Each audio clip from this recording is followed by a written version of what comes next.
Ugangen, mi komo, anyang mi asugado, MC, asa, yarikup, membok nyen fan. The headlines, me boni wun bok.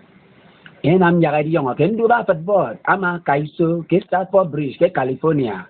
Yen duba mi ado, awai fort ye bieko, ekebre. Yena bieko, emaikan, awai fort, ke kuriba, ki kuipu. Michael Jackson, agasane pago. Yen Alaji Musa Yaradwa. Asana Yogoli ba. Iwo ken du tro ama boni tieti. Yen Lucky Dube, ake dogo free. Ama football mi abo yagaswana yen.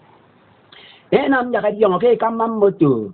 Ay sege yong de fuel tanka. Ama nie accident. Kusongatiku Abubakar. Yen keke yen ang kwak. Egedo meninam ya accident ni tepe. Yen keke ma wat arokiso. Enang kwak awara yong eden.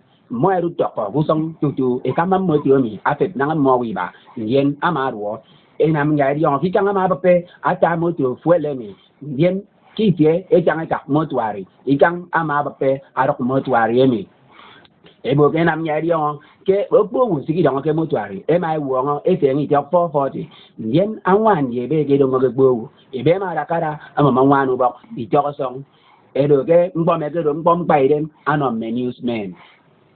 Enam yagadi yong ke amai pot progressive association ito ang yam form ebo ko puye minen nani pot ya po yong abanu kam dirong ke form ado 25 naira inyong enam yagadi yong ko puye minen e kam mi pot ya ko ka plaza ku yo ke form ado 35 naira ndien po puye minen idari pot ya ko nyong aga primary school ke do go kirong mo so ndien ke form mi ado 50 naira.